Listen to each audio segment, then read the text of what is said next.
half boy, half god, oh hero. You're listening to Ranking Rick Riordan, a podcast about Percy Jackson and the whole wide rest of the Riordanverse. I'm Dan. I'm Olga.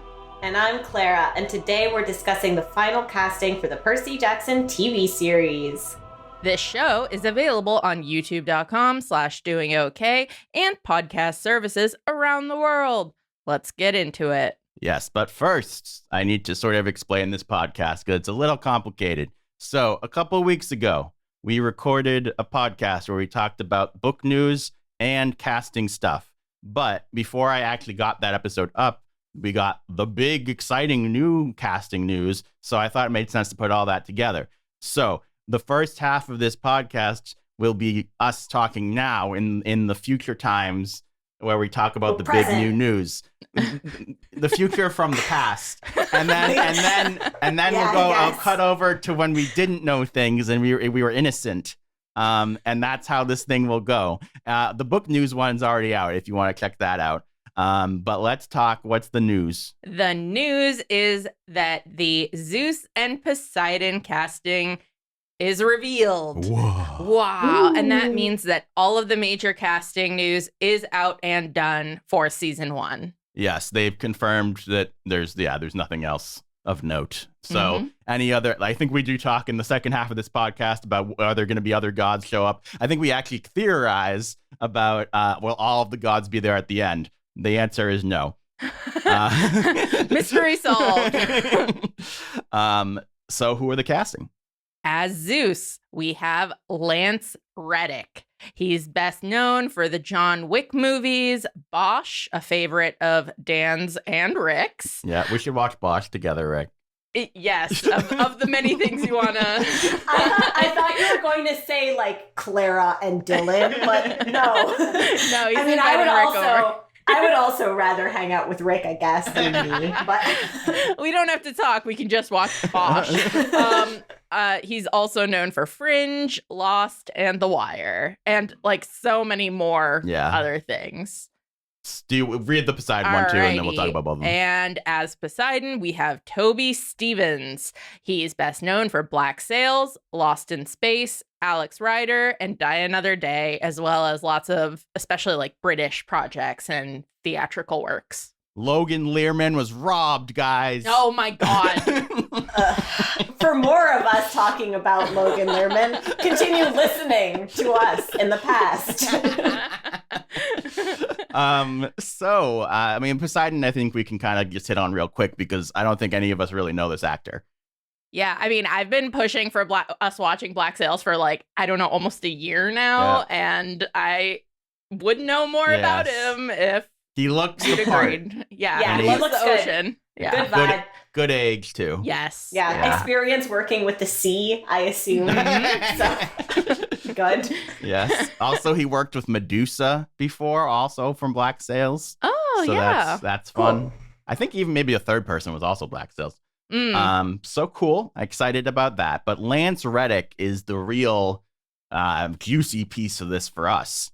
I am a huge Lance Reddick fan. We actually, in our Kane Chronicles casting, we cast him as Set, I believe. Yeah. He just has this, like, mythical vibe. Like, he seems, like, otherworldly, like, better than you. Like, he is better than us. It's the voice. His voice is, like, top tier phenomenal. I mean, I could listen to this man talk all day. I think he's done even, like, a few podcasts, like, recording, narrative podcast things. Yeah, plays this like serious guy in so many, like a person of authority. Yeah. And it's kind of going to be hard to see him as like an antagonist in a lot of ways. It's the particular kind of antagonist. So that's the thing is I love him as the king of the gods. I don't know that I love him as Zeus. Does that make sense? Like abusive parent. Yeah. Because like, well, also like, I don't like, when I think of him as a villain, Lance Reddick as a villain, I think of someone who's like conniving and like gonna trick you into things, and he's using his mental acuity to destroy you. Whereas Zeus is not that person. But he is scary, and I think Lance can be scary. He's very powerful. Yeah. I mean, in a way, this could be so cool to make Zeus a less cartoonish villain Yeah. and a more like really like actually deeper. Like, no, he is the king of the gods for a reason. Yeah. And this maybe will help us understand that because he has that like natural authority. Yeah. That's the thing is I'm just wondering if they'll make me like watching Zeus, which is very at odds with our feelings about Zeus in the books. I mean, I am really going to look forward to Percy facing off like against him. Yeah. And like staring him down and being like, no, this is what I want and what you're going to give me now that I saved the world. Yeah. You know, I mean, eventually. Yeah. But, yeah, it's so going to good. be good. And I also think it's interesting because we got this casting so late. I wonder if that means we don't see Poseidon or Zeus earlier in the series. You know, I wasn't sure if they would do something similar to the movie where it like started out with the gods. I'm glad it doesn't seem like that's probably what's going to happen. But I mean, it might not be filmed. It's probably not filmed in chronological order, true. though. So yeah, that's true. I don't really think that this tells us much. If anything, this just tells us that he might have been busy earlier and they had to add on photography in order to accommodate him. Very possible. Do we want to talk about what this means for Thalia? I mean, so that's the question is, does the gods casting race actually impact anything else? Like, or does Annabeth being black mean that Athena's black? My feeling is it doesn't have to, but it probably will. I think it will indicate that we get a black Thalia. Yeah. Or the very least, like a biracial. Yeah. And that's really cool. Yeah. I mean, I know that when Lance Reddick got cast, that it also set people to casting Jason as well. But I think the fact that that's also like his Roman persona, I think that is all like more of you know. Well, yeah. So I want to make clear about what I was saying is like it doesn't have to is as we've gone through many times and talking about this casting stuff is the gods don't have DNA. So and they can look like whatever they want. And I don't think even the show is going to be like, oh, yeah, Zeus was always black his entire existence. He always looked like this manifestation of himself. Yeah. So I think you could do whatever you want. I just think that like it's nice if the parent looks like the child and vice versa. So. Yeah. Also, black Thalia would be cool. Yes, I agree. Yes. Yeah. I'm just anti-black Jason because I think his whiteness is actually core to his character, but that is maybe 10 years from now. So we'll see. That to me feels like such a separate conversation that like, go ahead, make the fan art, like make the fan art, make the fan fit, like make that important to your fan narratives. I'm just kind of in the camp of like, that's not a foregone conclusion. Yeah. And also I don't know. I could see Jason being different things. That TV show will be so different from this TV show, like tonally too. Like there's just, I don't know. Jason could be so much more in the TV show than he is in the books. That's true. They could go in a very different direction with him. Yeah. Yeah. I think it's interesting. Do you think there's any chance that, so I think it's 100% like a foregone conclusion, this is going to be a very successful TV show, Percy Jackson. I wonder if it's possible that 5 seasons run and then we get a trilogy of movies for Heroes of Olympus. Because it's like trilogy for the 5 books. Well, I guess it could be movies. Okay, movies is my point. Whether it's a trilogy or pentology or whatever, right? Because like, do we by then have enough of a buzz around it that like you could and you need the budget maybe a little bit more during Heroes? I don't know. I feel like the best way to tell the story probably would still be television, but I'm also like I keep coming back to like, okay, were we talking about like 15 years from now? Like, how much does Rick want to be involved still? Like, it's, I don't know. Apparently a lot in everything he does. Yeah. It's just interesting to see where we'll be in, you know, when the 5 seasons are coming to a close. Right. Yeah. That's a great point. I think in a lot of ways, I mean, I could see them trying to film as much in a row as possible. Like if they greenlight a Heroes of Olympus series, I could see them greenlighting multiple seasons in a row and then trying to film them like concurrently or something like that, so that they take advantage of the fact that it's like very tight in a turnaround for their ages. I could also see them aging up Hazel a bit more, because she would probably be as the youngest, she would be the one who would demonstrate the most like aging probably in a short amount of time. Then they'd have like a 13-year-old dating a 16-year-old or whatever we landed on for that. Yeah. Well, I think the interesting thing about that is, in theory, the audience watching Percy Jackson will age up with the show and with the characters, so that by the time we get to Heroes of Olympus, the people who started watching Percy Jackson will be fine watching older teens. And I don't think it matters as much for Heroes of Olympus that everybody be the ages they were, as much as it did for Percy Jackson. Because that very clearly is about his coming of age. Over a certain period of time, whereas Heroes is more of a, action adventure. And it's maturity for the new characters, and our character is going like another level, but not going from 12 to 16. Well, I could also see a thing where it's like maybe Percy and Annabeth are just the two oldest because the actors had to age up and you cast some people that are a little bit younger, but it's like they're the veterans, and I think that would be totally fine. Jason needs to be their age too. You think so?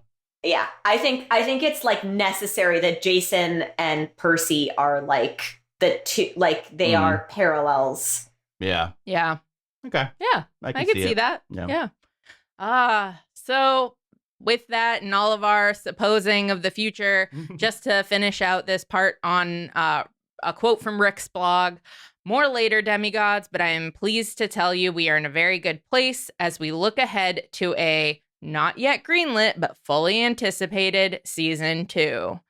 Ooh. Yeah. Do you think there is what do you think the likelihood is that this doesn't succeed? Or doesn't succeed on the level they were hoping? Low.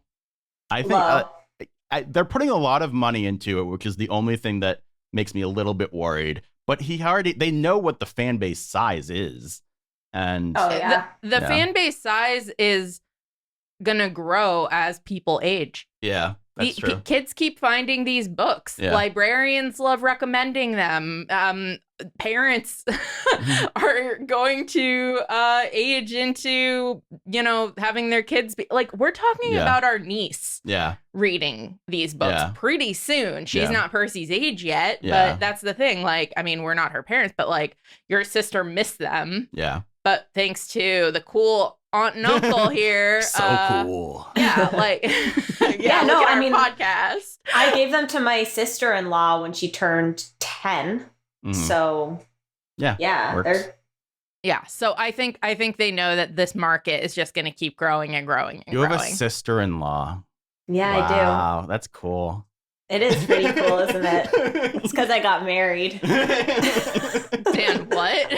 She's an adult. I just like, wow, married now. I'm an adult, but my sister-in-law is 10 years old. Yeah. So, I'm just saying, I think that's cool. Okay. Fine. You hate Clara, I guess. No, I'm just like, you're an adult as we plan our wedding. I know, but I don't have a sister-in-law. But I will. But you don't yet. I mean, she basically is. Anyway. Oh, man. My point being, I have no idea what my point was. But yes. Clara's cool. Cause... I know what I wanted to say. Thanks, Olga. You're right. That was the point. You're welcome. I know what I wanted to say. I do think something that's interesting is, think about the show for Disney Plus. They don't have many success stories in this realm yet. I think it can be, but like maybe the closest parallel would be High School Musical, the series, the TV show, the thing. Because otherwise it's Marvel and Star Wars stuff that have really been successful for them, and they have like other kids stuff, but like nothing that like broke out to be a family thing, like where like adults are watching it and kids are watching it. So I think that will be interesting because I mean, like, even with Star Wars and Marvel being popular, I don't think that like an 8-year-old is watching Loki or something like that. I mean, maybe some are, but I don't think that's going to be a large percentage of their audience. So this could be a really big deal for them as a streamer, I think. This could be their Stranger Things. I think that's what they're banking on. I will say Disney is starting to try to pin this market. I know they have American-born Chinese in development, which is based on graphic novels, and that's going to have like Chinese mythology in it. And it's going to have some very like notable Chinese actors in American cinema and Chinese American actors as well. So like that is actually a great parallel to Lightning Thief and Percy Jackson. And it's another coming of age story in a different way. That one is, I think, set more in a high school. So I think they're realizing that that's a market. They don't have that like tween to adult crossover. Yeah, that is exactly what Disney wants. Is they want something that everybody can watch together. Yeah, and equally enjoy. So, all right. Hopefully that all works out. Now we're gonna jump into our past selves, and you get to hear what those people think.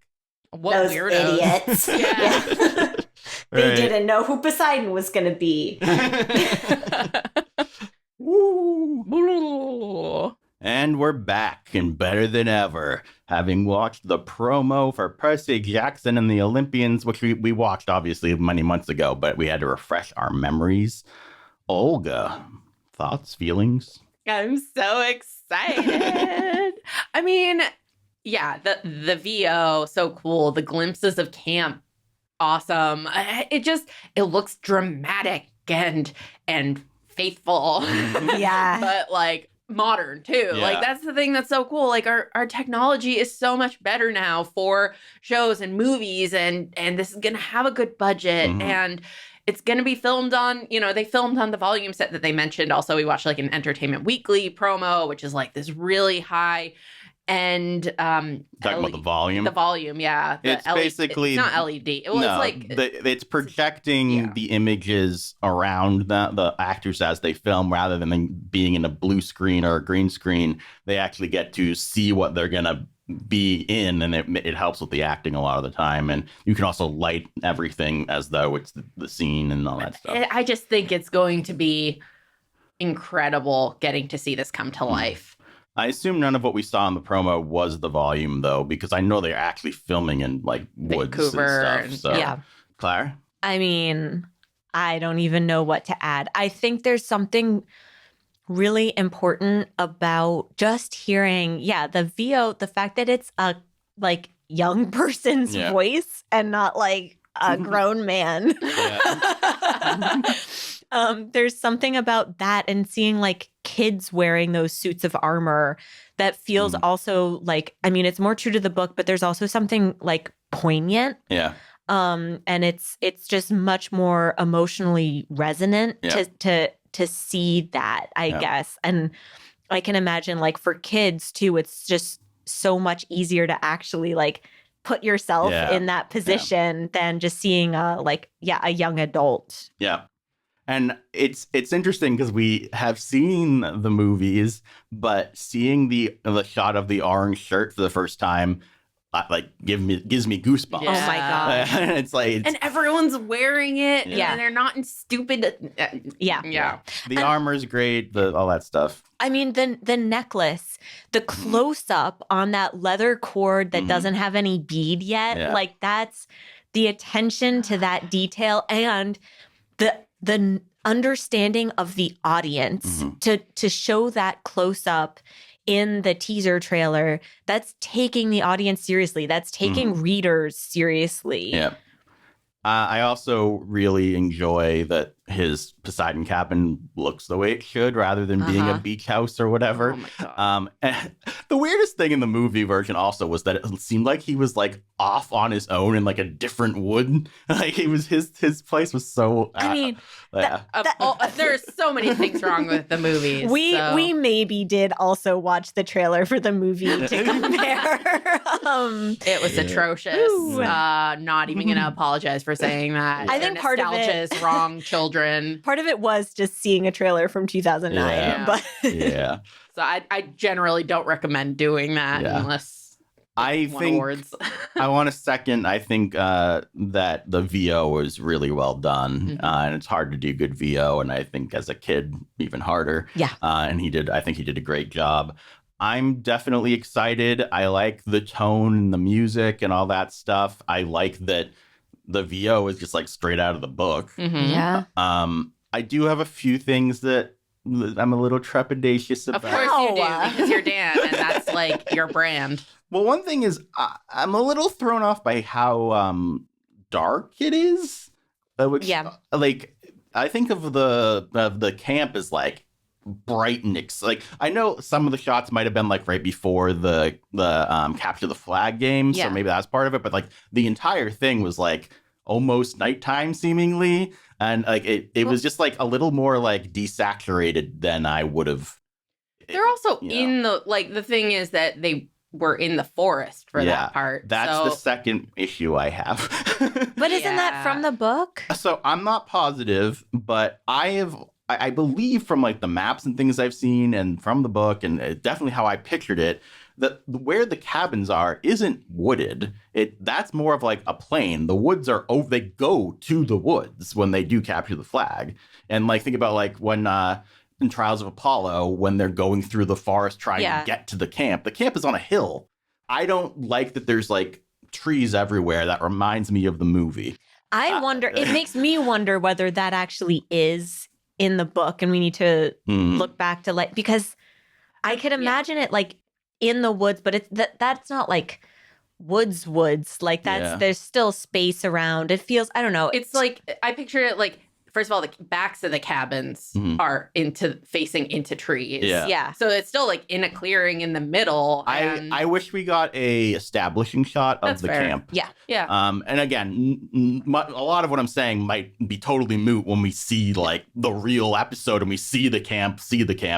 I was just, from the few shots we got, I felt like it felt a little claustrophobic.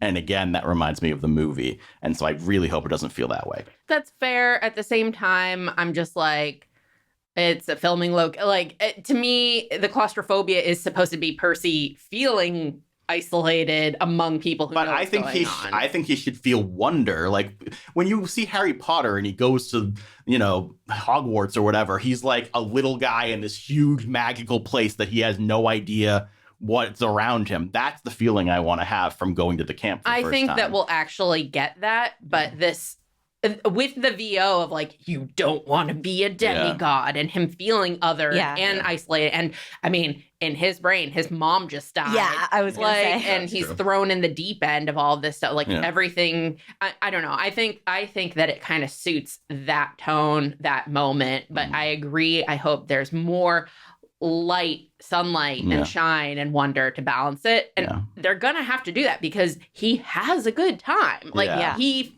feels that warmth as well. Yeah. I'm interested to see like modern now Rick returning to this other to your point, Olga, much earlier about returning to Percy Jackson as a character.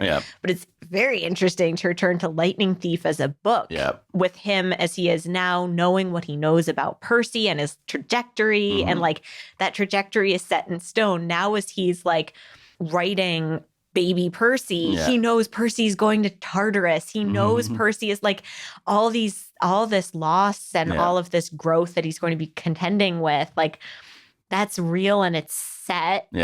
And so he's going back and that like capturing that sense of possibility and potential. I wonder what it must feel like for him. He's going to do it well. I have complete faith in this TV show. I am fascinated and interested in whether he straight up changes anything of note. Because we know there's going to be like additions. But to me, that's different than like taking something that from the book and saying we're not doing it that way.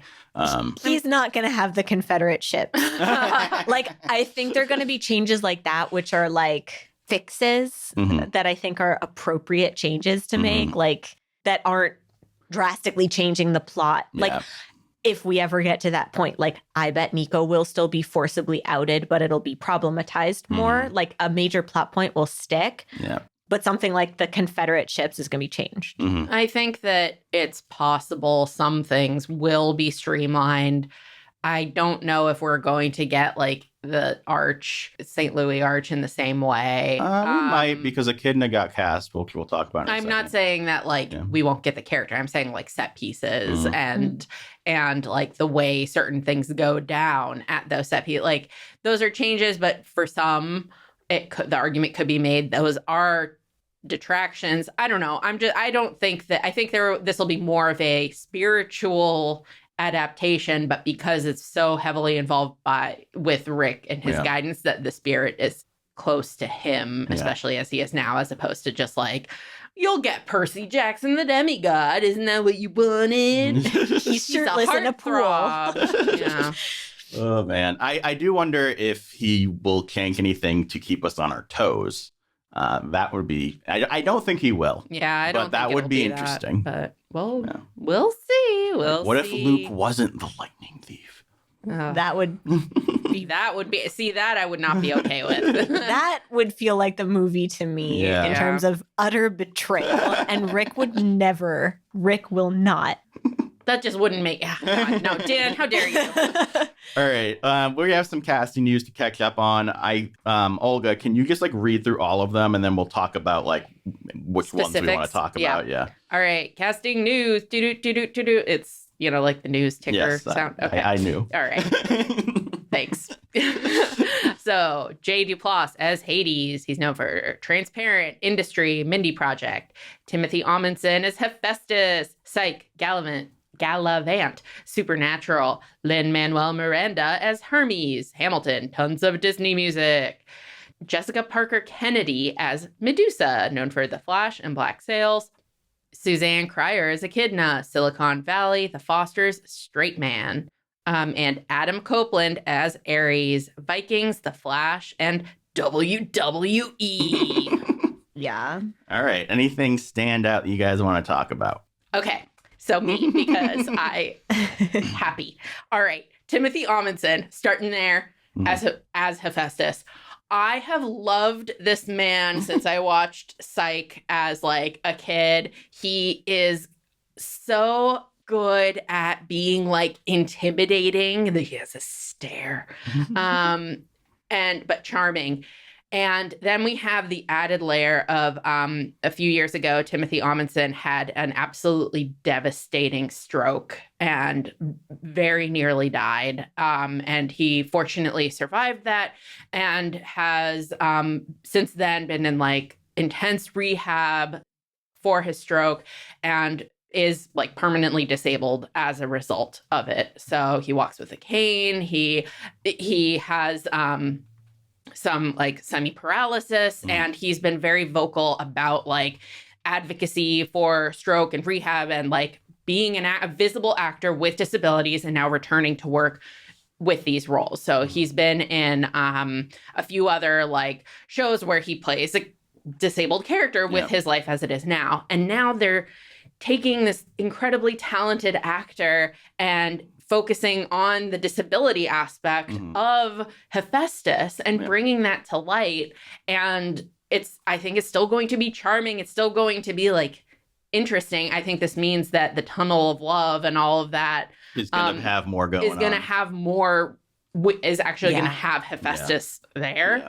And feature, because otherwise there wouldn't really be reason to cast Hephaestus for Lightning Thief. He's straight up said there's going to be scenes that weren't in the books with a lot of the new gods that don't come till later. I think that's going to be the stuff for especially like his older readers, his original readers, where like because we're adults now, we'll want more of that like adult cast people interacting with each other, being, I don't know whether you can call the gods adults, but like whatever, older than children. Yes. Yeah, I don't know. He seems like he would have been a good Chiron too. I was wondering that, especially. Yeah, I just think that I'm really excited to see him in this role, and I am excited for him to have something that's like so brand name and big, especially as he's trying to like get back into the swing of acting. The thing that excites me the most from this list is Adam Copeland as Aries. Yes. I mean, I don't really know him well. I think I've seen him in a couple things, but like he has the look. Can I just say I'm claiming his casting as a victory because he was in Vikings. He played a Viking, and in our fan casting video, I suggested a different Vikings actor who. So obviously, I'll give myself a half point there. I think that's a full victory. Thank you. I want to talk about Lin-Manuel Miranda because I think we should. Yeah. And on the one hand, I think it's really cool that they got him for this part. Mm-hmm. And I think that there might be people who watch this because of him who might not. I don't know. This seems like a really big overlap, but there are so many things about him that do feel like Hermes to me. Mm-hmm. But I'm imagining him in some of the other, I don't know, he's like a quick talker, clever, like really like, I don't know. I don't know what it is that I'm not, this is the one of the pieces of casting from this that I'm like a little iffy on. I think he'll be fine. I'm not worried about him. I just think there were better choices than him.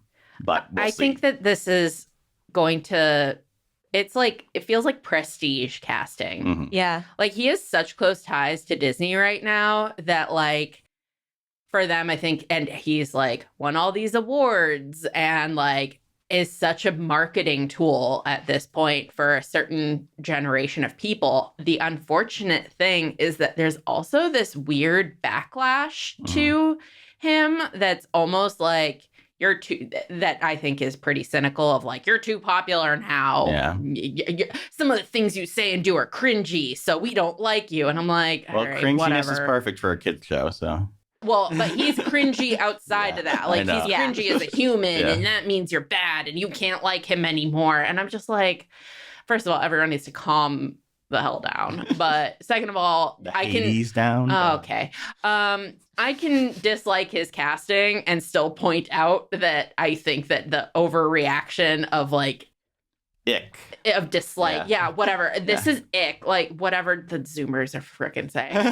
I don't think they're saying it. I don't know. The point is, I sound old right now. Yeah. But the thing is that I'm just like, I'm not down to make fun of him or be against his casting just because he's like popular and like said some like weird stuff. I mean, I know he's also said some like there are also some like legitimate criticisms. Yeah.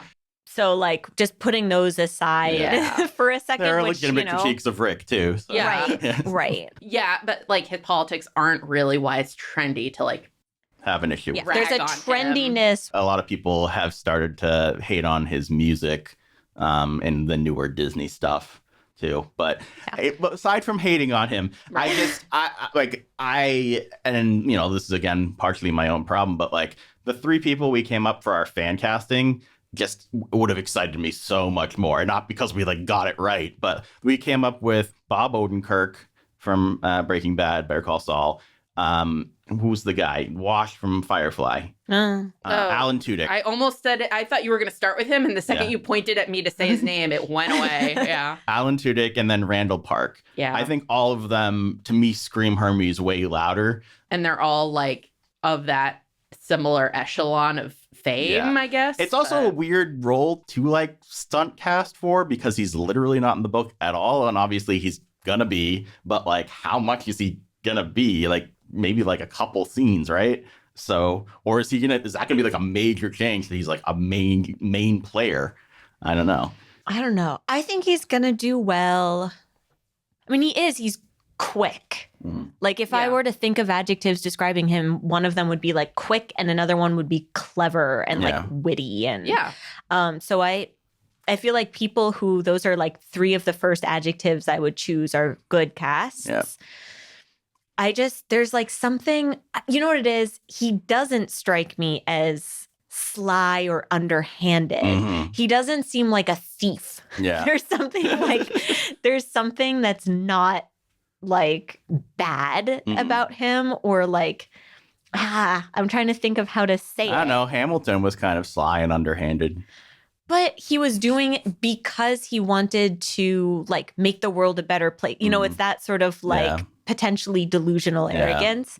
But that doesn't feel like Hermes. Hermes feels like I'm doing this because I think I can get away with it and I want to see what I can get away with. There's that level of Bob Odenkirk. Yeah. Have you, I don't remember. Have you been watching his Dark Materials? I watched the first season. How was he in that? Like, I don't know anything about it. Like, I don't know what kind of character he played, but my understanding is that was like, that's a pretty different role, I think, from what his like more musical nature. No, it's true. It's true.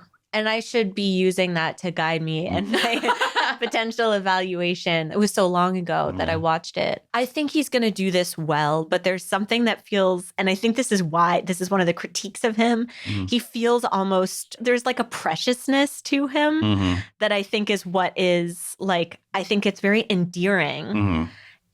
And I don't know whether, like, I don't know how that'll fit that character with Hermes, who is not that. There's like a wholesomeness to him. My greater concern is I feel like I'm going to see him and be like, that is Lin-Manuel Miranda. And I'm watching Lin-Manuel Miranda. To be fair, I feel like that would be true of like anyone that we came up with casting. I don't agree. You don't think so? I don't agree. I think that some of the people that we like, so much of him has been like, he's the like the marketing is around him as opposed around to his performances. He didn't win like Tonys for being Hamilton. He wrote that for like you envisioned, you did this, you did that. Like that's what I mean of like there's branding around him. He's going to be a draw of like prestige to the show based on his name. Bob Odenkirk, he is someone who is like, oh, we love you for your performance, and you can be like.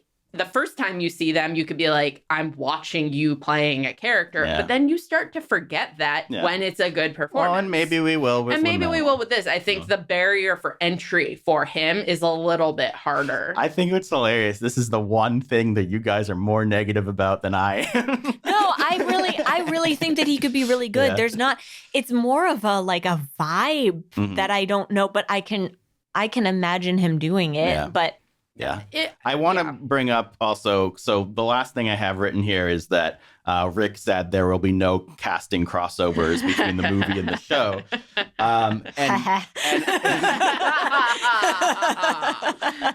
Definitely we are happy about that quite a bit. But I also want to downvote us if you're so mad. No, please don't. No one can see those anymore anyway. But yeah, I want to talk about that, and also in conjunction with the sort of stunt casting thing you brought up with Lin-Manuel. Is I do think Zeus and Poseidon are going to be like people that they put on the poster. Like I think that those actors are going to be notable, much more notable than like anyone other than Lin-Manuel that we've had so far. Yeah. Actually, just this week, Logan Lerman, I like to check Entertainment Weekly. Logan Lerman just got interviewed because Hunters is coming back for season 2. He plays a main character there, or he is the protagonist there. And literally just the headline is Logan Lerman says he isn't old enough to play Poseidon in the Percy Jackson series. Quote, I wouldn't cast me. Subquote, subheadline, the actor who starred as Percy in the original films also said, quote, no one's hit me up, quote, end quote, about the show. So I'm just like, yeah, Rick has already said this. They're not going to hit him up.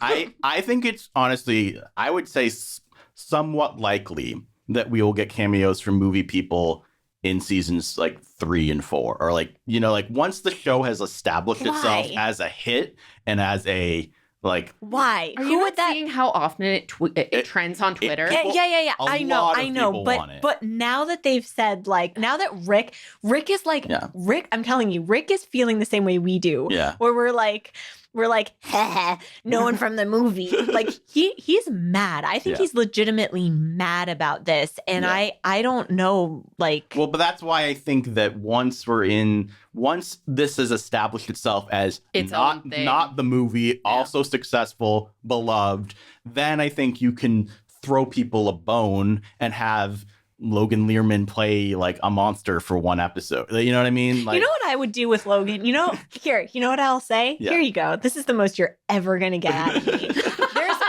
I can't believe I'm saying this. Yeah. It's fine. There's a universe where I wouldn't mind him being cast as Apollo. He's too old at this point. Yeah, I mean, I guess. You but mean like Apollo, not Lester. Yes. Yeah.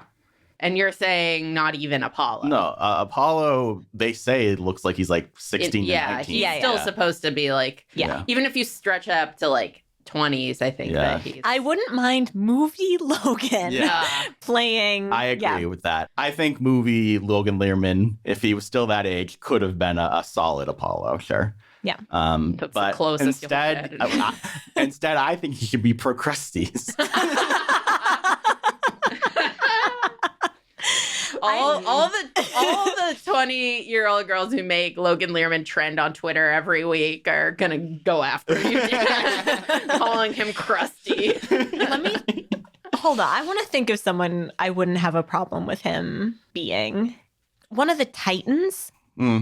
I'd be okay with that. But I also feel like Olga looks like Cheese does not want him to be I don't want him. I don't want him in this. Period. Bob. No, just kidding. Honestly, though, when I say sorry, the double take I just did. When I say I could see cameos in later on, I don't even mean necessarily a named role. Like, I could picture them, like, Logan gives them their coffee as they go somewhere, that feels more like what Rick is about to do. Yeah, like a Stan Lee cameo. Yeah. I think Rick could cameo as a god just walking around Olympus. Yeah. And then, but that would be so cute. Or what if, what if he was like with the muses, the muse of writing? No, even better. Okay. What if he's the security guard at the Empire State Building? Oh my God. I feel like they have to do that. Would be so good. You have to tweet at him. Yeah. Tweet at him. Rick, Mr. Rick. Tell Becky. Mr. Reading Harry Potter. I'm really okay. I need to. No, he should be reading Kane Chronicles. I just need to tell everyone that if you go to the Museum of Fine Arts Boston, oh boy, and you go to the Greek and Roman area. Did you really think she wasn't going to bring this up on the podcast? This is what you should make trend on Twitter. And there's a statue or something that references Medusa, and there's a thing next to it, and it's like a little plaque, and it's not the same as the rest of the plaques because there's a still from the movie Percy Jackson, and it's like, do you recognize this? You might know it from the movie Percy Jackson, the Lightning Thief. And I almost submitted a formal complaint to say that it was a book, not a movie.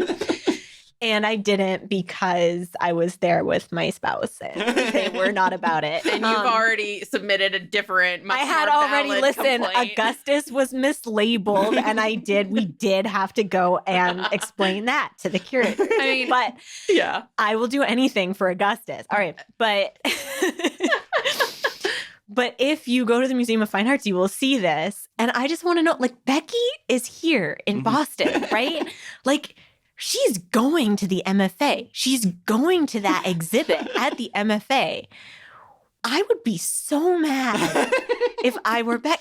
I would just be so mad. So anyway, I'm sure Rick probably too. Yeah, Rick too. Yeah. I guess he's just, I always imagine him traveling so much. They usually go everywhere together. You're right. Yeah, You're right. Yeah. Rick. Don't go to the MFA. I'm sorry I didn't submit. That claim. If it just meant well, if you take a more generous, not that I'm willing very often to be generous about this, it says myths and popular culture. I'm pulling up your indignant, photo. Clara. I did text them immediately. Yes. There's a quote from Rick. I know, but that's what makes me even more angry. Because it makes it seem like he's okay. It's associated with this bad movie. Yeah. No, they could say Rick Riordan, author of the book. Yeah. Yeah. Yeah. I'm going to change gears for a second. How dare you? I remembered the last thing I wanted to say about the promo, which is just something I thought was kind of funny, which is they specifically call out an owl for a a full shot. There's like two of them. I think. Which I assume is because of Athena. Mhm. But I just think that's really funny because I'm like, they have to be being like, it's like Harry Potter, guys. Yeah. There are owls. Yeah, no, I think so too. Yeah. I was thinking about that because it's Athena, but it's such Harry Potter. Well, and also like, have they? I don't even remember there being literal owls in the book. Maybe there are, but they're not a big deal. They're not. But also, yeah, that makes me think that really might be a shot from like the scavenger hunt. Yeah. Scavenger hunt. Capture the flag. Yeah. What the heck? That'd be fun. Sort of every book is like a scavenger hunt if you think about it. If you think about it. Yeah, so from Capture the Flag, because that happens at night, and why else would they be out if it wasn't like I would say the most famous scavenger hunt was in the Hidden Oracle. Yeah. So we love those. Yeah. Gross. Wow. Do you think they're gonna cast Apollo right now? No. I don't think so. I think Hermes and Hephaestus are probably...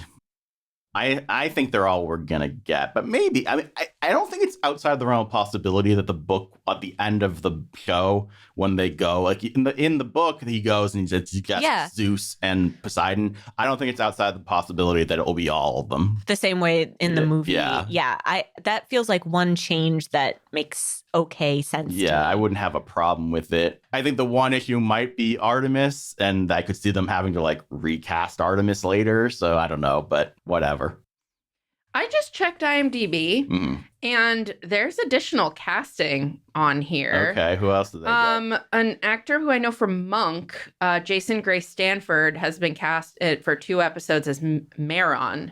Who's Maron? Exactly. I had to Google it, and the Riordan wiki says Maron is a satyr, and he's one of the Council of Cloven Elders. Oh. And it's funny that it's another USA show actor. Well, they also have 2 people from The Flash that were cast. That's true, but yeah. Yeah.